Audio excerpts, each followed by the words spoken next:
Okay, here we are again this evening with another edition of the OhioRAAM show. As we always say, coming to you from Southwest Ohio, and are we ever coming from Southwest Ohio tonight? Because we've got something brand new that I have to say I'm very proud of, because I'd like to think I had something to do with the guests we have on here tonight, Team Oxford Autoimmune. We'll be saying more about that later.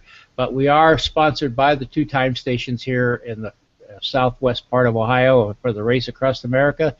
The ones you first run into just a few miles, a mile or so after you cross the Ohio border, you'll come to the great city of Oxford, Ohio, the home of Miami University. And there are some Miami University people here tonight. And then the next time station is Blanchester, Ohio. Great place to come and see the race and learn more about it as it's going on.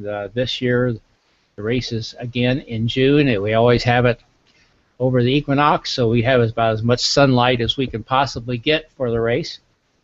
We'll be talking more about the dates later on. But I do want to lift up from time some people that make these time stations work, and tonight I want to lift up the name of Bob Griffith, give a shout out to Bob. He assists the McFaddens over there in Blanchester, does a wonderful job. I don't know if Bob is there 24 hours a day for the 5 or 6 days that the race coming through Blanchester. All I know is that any time I've been there, whether it be in the afternoon, evening, middle of the night, morning, you name it, Bob always seems to be there, and we want to thank Bob Griffith for making that all happen. One other announcement here before we go.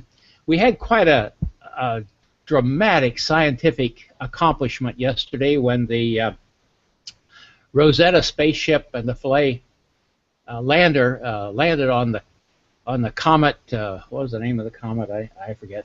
But this has a RAM connection, by the way, and I'd like to just make mention of it.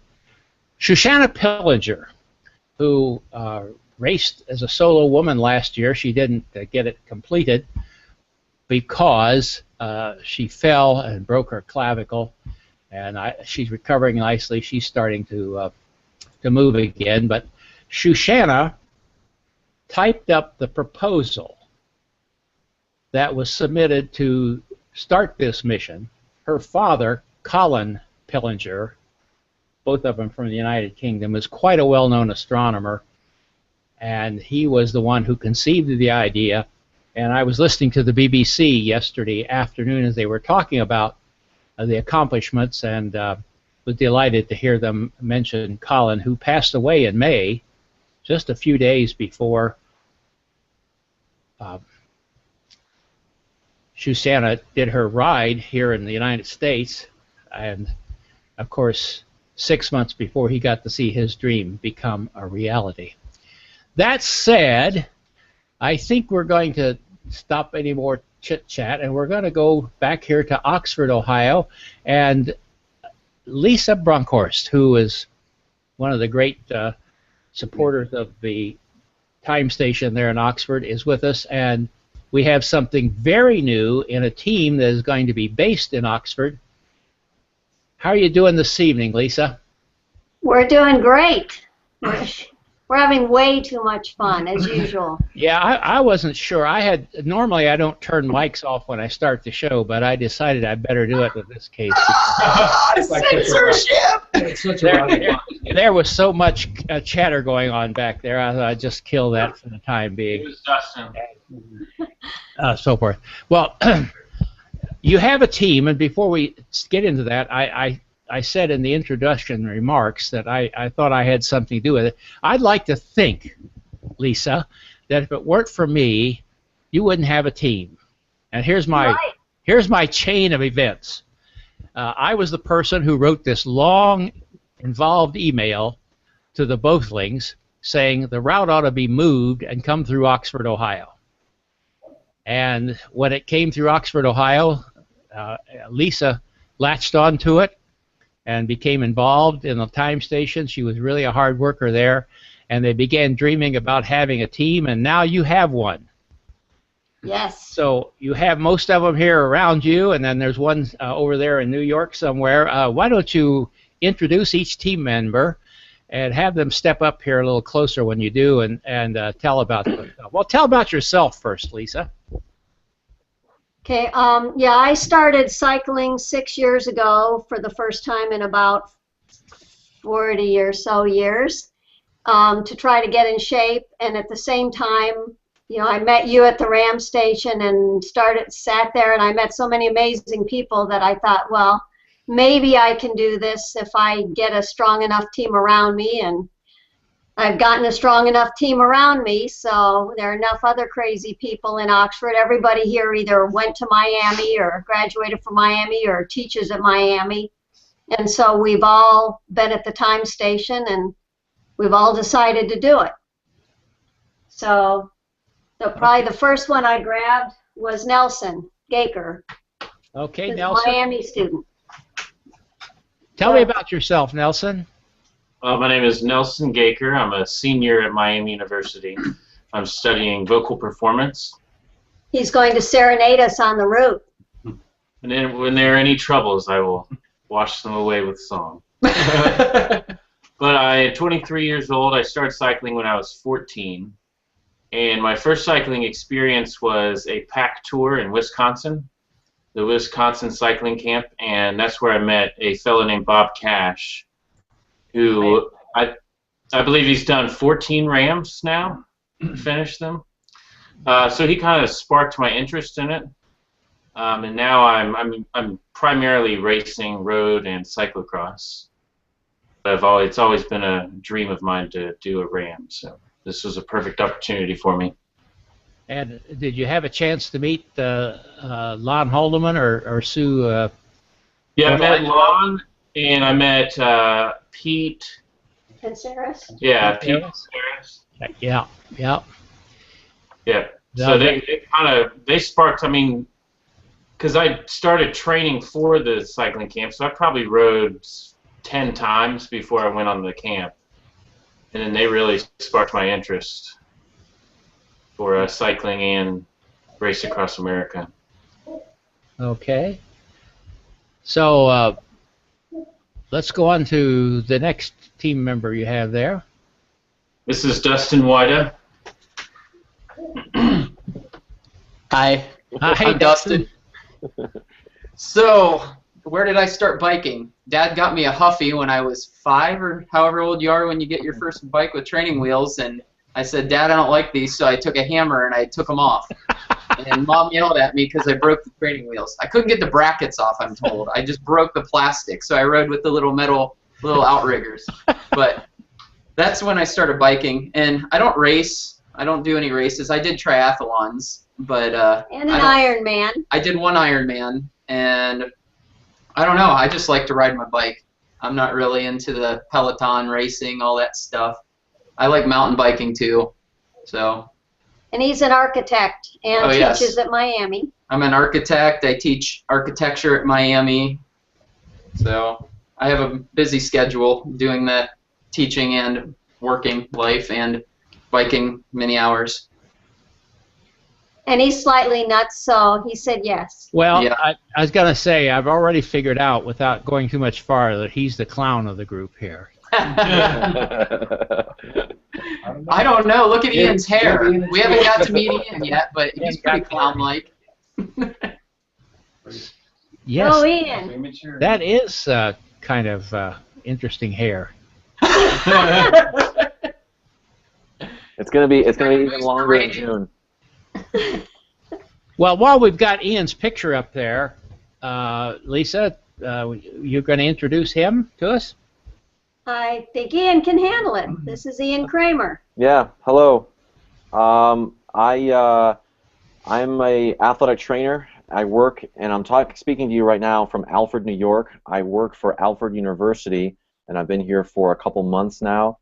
And the reason why I know all these jokers is because I attended Miami University from 2010 to 2012, where I got a master's degree in the kinesiology and health department. And I've been riding recreationally since about 2003, 2004, and I was really only competitively racing when I was at Miami, and I rode with Dustin, and I rode with Mr. Ricardo, who's back there, quite a bit, and really enjoyed being part of Miami's cycling team. And through the cycling team and through Dustin, I met Lisa. And before I came to Oxford and came to Miami, I had never heard of RAAM, but through Lisa, I learned what RAAM was. Attended the time station a few times when I was a student there, and she planted the seed in my head of potentially doing RAAM, but I never thought that it would be this soon. But I'm super excited that she invited me, and I'm really excited to do it. And he likes mountains. They think I'm the climber. They think I'm the climber of the group, and I'm just gonna just give me the Rocky Mountains, and they can handle everything else. You'll give them the winds of Kansas, right? Yeah. That's not a good deal on their part, though. I can tell you that right now. I know, we want to give them the Appalachians. Yeah, well, my thoughts on the Appalachians, I've mentioned it here on the show a great many times. I about threw in the towel there, but my wife wouldn't let me quit, so anyhow. So that's another whole story. All right, the guy in the red shirt, you want to introduce him? Race for him. This is Ricardo Maduro. He's our crew chief. Yeah, I'm not a racer. And he could be, though. He has major cycling history. But before he starts, I'm going to chime in here. And on a ride, when we were making fun of him for being the old guy on our group ride, he said to us, "When you win 2 state championships, you can make fun of me." Great. You want to be on our crew, Lee? I've thought about that, and I would love to do it, but I don't think Really? that point of my life has passed me by a little bit. I think along about Barago Springs are in there. I'd have to call an end to it somewhere. But I would certainly love to do something like that. So, Ricardo, tell me a little about, other than the fact you have 2 state championships under your belt. Oh, boy. Well, I was going to leave that out, but now we have to talk about it, right? Well, nice to see you again. We've met many times at the time station, actually. Oh, okay. Yeah, I used to hang out there, sometimes in the early morning hours with other Miami guys waiting for people to come through, and I met Yuri Robic one time. Uh-huh. He came through and was winning. I guess he had Strasser right behind him that year or something like that. It was fantastic, and I was excited, to be at the time station, and I've been following RAAM since I was a kid. I didn't know you'd met Lon. I mean, those are people I idolized as cyclists from when I was a child. So yeah, I've been riding bikes my whole life. I've been competitive since my mid-teens maybe, and yeah, I got really serious about it, and after some time in the Navy. Got a couple Arizona State championships, got a collegiate ranking out of track racing. My background is track cycling, the velodromes. But grew up in Tucson, Arizona, and great place to ride. And I've lived and ridden all over California and Colorado as well. In the military and just in the summers training in Boulder and Colorado Springs. And saw this opportunity and jumped on it because I'm excited about RAAM. Won't be racing with them, and I don't think I could handle the race really. But I'm here to make it happen. Just one calf is all you need. Yeah. I made him ride 100 miles once. He cussed at me. Yes, I was actually 80. Wasn't even 100. Looking forward to it. So, Ricardo, how's your crew shaping up? You have it pretty well fleshed out? You need people, or how's that look? Sounds like we have 6 total crew, and I know we're going to have people coming and going throughout the event. I'm still recruiting a buddy of mine who's a Category 1 racer, doctor that lives in Sedona, because I know we're going to be going near there. and he's a doctor and an incredible cyclist. He'd be a great crew member. So I'm looking into trying to bring some others on board if there's room for that. Well, Yeah. You never know, and if there's anybody out there who thinks they'd like to crew for this group of people, I can tell you, you already found out that they're a fun bunch, and I have been able to hang around Lisa for quite a little bit, and she's just a jolly person to be around, just full of enthusiasm and vigor and vim, and you guys already know that. But there's one more person I see hiding back there on the couch. Would you like to introduce this gentleman here? Hi, I'm Rolf. I'm Lisa's husband. I actually got us started in cycling. Didn't know what I was getting into when I did that. Yeah, I'm going to try to provide some medical support for the team. And I cycle as well, but not nearly as much as these guys do, or as well as these guys do. I try to keep up with my wife on occasion. He's a general surgeon here. So we have a little trouble going through those deserts. He's our backup. Well, I've always thought my experiences have not gone through the Mojave, but the high deserts in the Northwest, and the heat's always been a big problem for me to deal with. I always admire people being able to handle that. Well, now Lisa, Team Oxford Autoimmune symbolizes to me that you have a charitable interest in what's this all about? I have a family history of autoimmune diseases and actually lost my mother to one of them for the complications of it and have it through the family. So that's always been something I've thought about.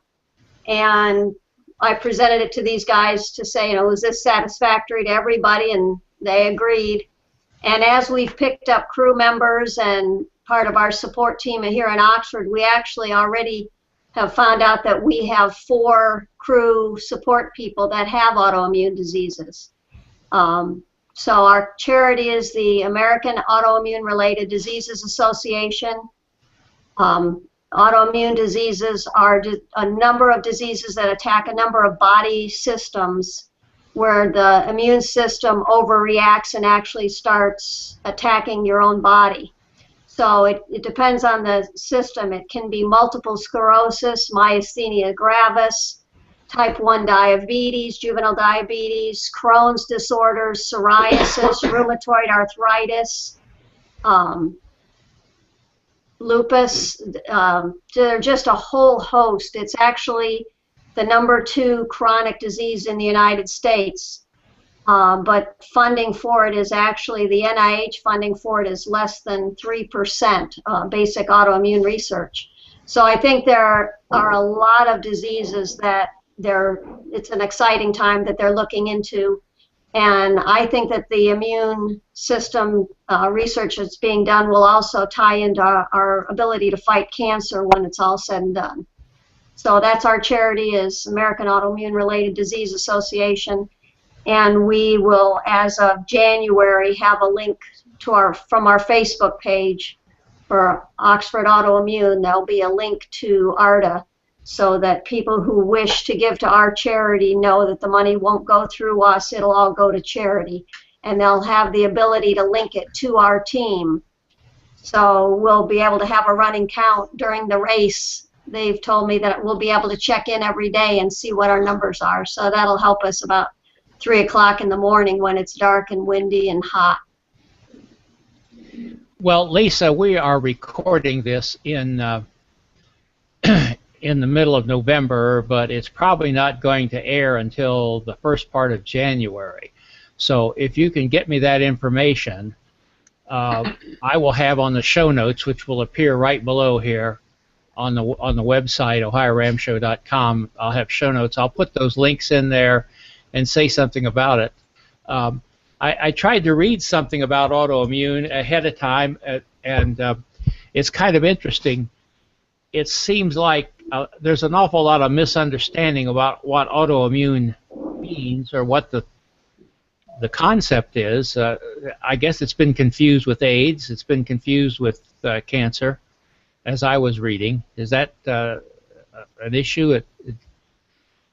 Well, autoimmune diseases are where the body attacks itself. It sees Right. itself as the foreign entity or the disease, and so it attacks itself and destroys its own organ systems. So And, yeah, it's immunity on steroids, basically, and it's too much immune system action. yeah. And as it turns out, I've been given to understand that I may myself be a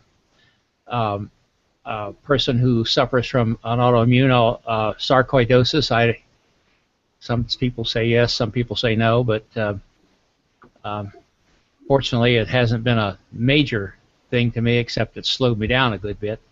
But so I have personal interest in that, but I have lost 2 good friends to lupus.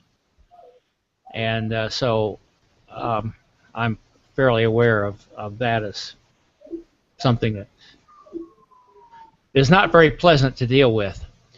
And the question I was wondering about, and I don't expect maybe that you know the answer to this, but if you do, that's fine.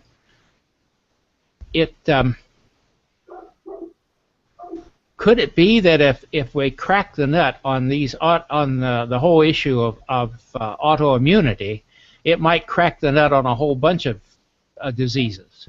Yes. That's what I gather. So there's a lot of benefit for research in this field. Yes. Yeah. The whole immunity thing, how it works, and how to turn it on and turn it off. Or maybe turn it off a little bit, or adjust it right. Okay. Well, that's important. Like I said, if you go to the OhioRAAMshow.com website, as it says here, OhioRAAMshow.com, and find the show for Team Autoimmune, which I said will probably air in the early part of January. I think at this point I'll have to check on that. But below that, you'll see links to the pages that that Lisa is mentioning, so you might like to give them a boost or give them a share, or better still, come out and see the team as they're coming through wherever part of the country they're coming through. And of course, there's going to be a big warm welcome for you here when you get to Ohio. We're looking forward to that a great deal. And I sometimes say to people who say, "Oh, looking forward to seeing you," well, I don't know if I'll be there or not, but I think this might be one team that I will be there. We may do a side trip to your house otherwise. Well, it's only about 60 miles out of your way. We'll send Ian. How I got involved in this, was when I first moved back to Dayton, the time station was about 3 miles from my house here in Inglewood. So I worked there with the Dayton Cycle Club, and then the very next year they moved it out of Ohio and went south. And so that took care of that for me. And then I forget what year it was. I'd have to look back on my records, but there was in the 2004, 5, 6, no, maybe 4, somewhere in there. They came through Ohio again and went north of Dayton and Troy, and that was about 12 miles from my house, and that's where I met Martin Dressman. And then when they moved the route after a few years to where it is now, Martin wrangled me into it, and I've been kind of caught up in it ever since. And as Lisa knows, and we say quite often, if you don't want to get involved in the race across America, for goodness sakes, don't come to one of our time stations, because you just might get hooked. Yeah, luckily there's a whole group of women, the Golden Tries, that are going to help in our absence, and then we have a Saturday morning bike group that'll step up to the plate, so they'll be carrying the torch in Oxford this year. Well, that's a good thing, and as we've said before, I think it's been mentioned on the show, at one point we came about that close to saying it's just too much to keep 2 time station staff, and Jim Lawyer said, no, we can do it. And so I said, okay, if you can stay out there for 12 hours, I can stay out there for 12 hours. And about that time, Lisa Brunkhorst popped up on the scene, and the Golden Tries, and what a wonderful job you've all done. Well, we couldn't do it without Jim and without Mike Minium. And oh yeah, we'll be talking about Mike a little later on. We had him on the show back during the race. He does such a wonderful job with those signs. But we'll be mentioning him later on. Ian, you've been sort of quiet over there. What's on your mind? You can pop in here any time. Well, I was just sending Dustin a text message. It just snowed about 5 inches here in Alfred today alone, so I won't be doing much riding outside for pretty much the rest of the season. So my biggest concern from now until mid to late March is just getting in as many miles as I can inside on my trainer, which you can see behind me there. This is my office here in the Sports McLean Center here at Alfred University, and this is my pain cave, I call it. So Ian, we're gonna have fun with that.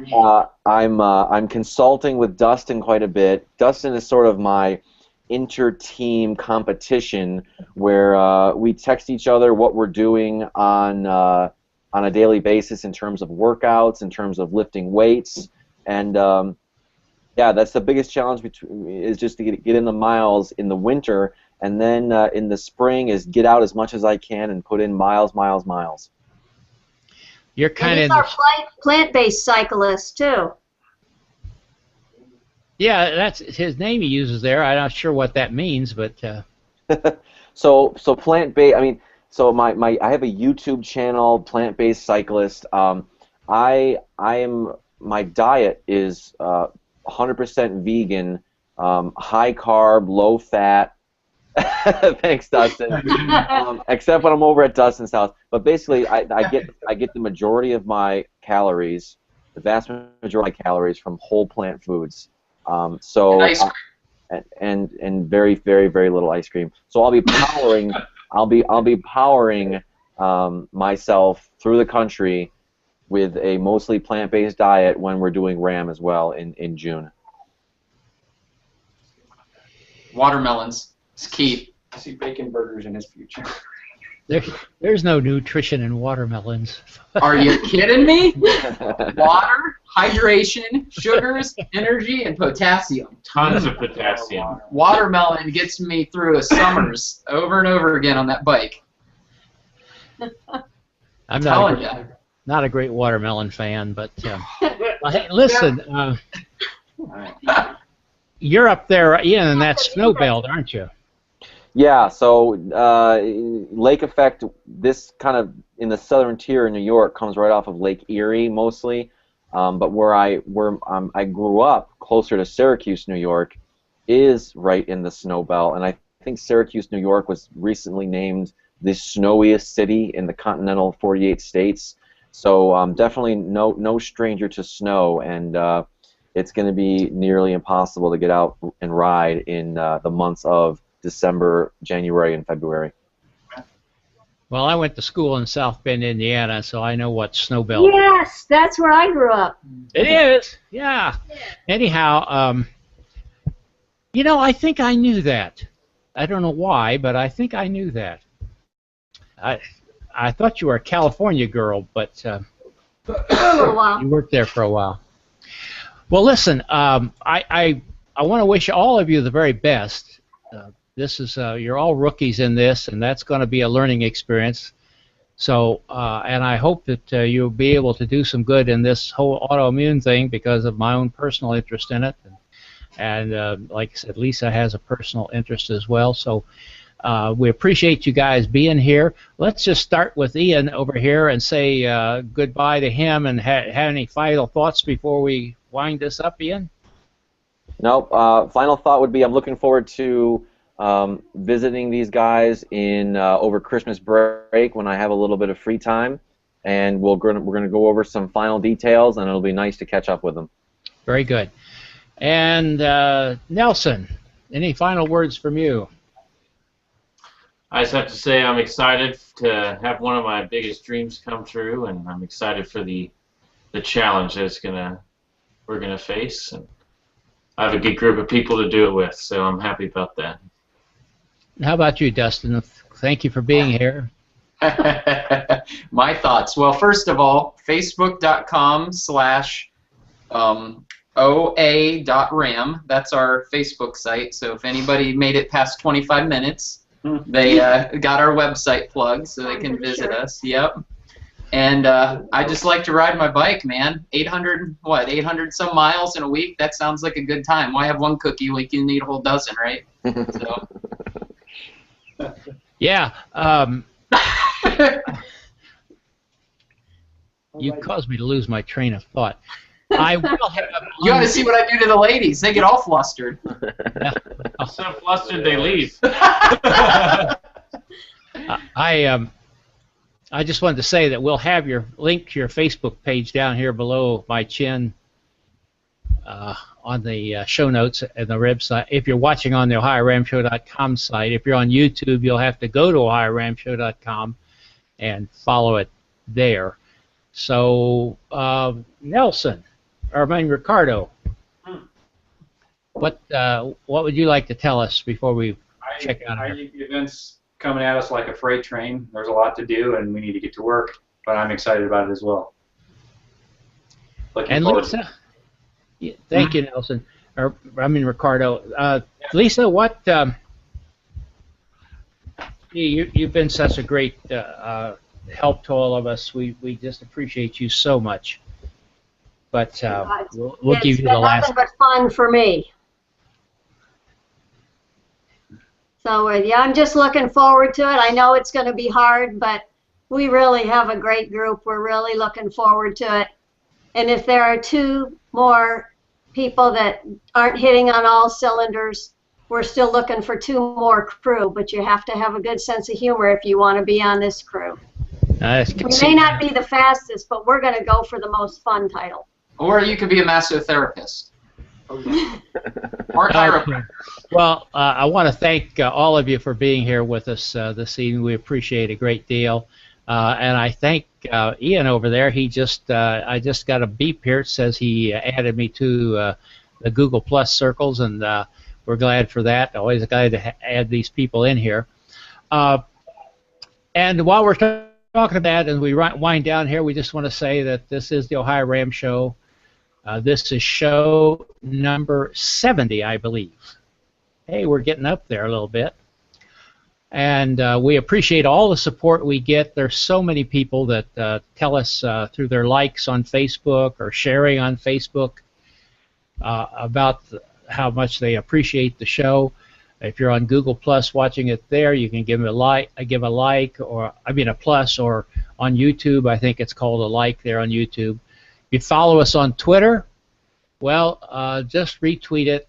The more we spread the word around about the race across America and ultracycling and these great teams that do so much great charitable work, raising over $1 million. I think this year maybe it was a couple $1 million for various charities, and we appreciate them so much. On the website, you can also add your email address to get notifications when shows are published. We won't share that email address with anybody else. There's also a place there you can give us your comments, and we appreciate that. We enjoy hearing from you, and we enjoy your thoughts on the show. With that, we're going to wind this up and say good night, and we wish all of you the best, and we wish this team the best, guys. Good night to all of you. Bye-bye. I'm going to step through and let you wave there. Great. Okay. So with that, we'll say good night.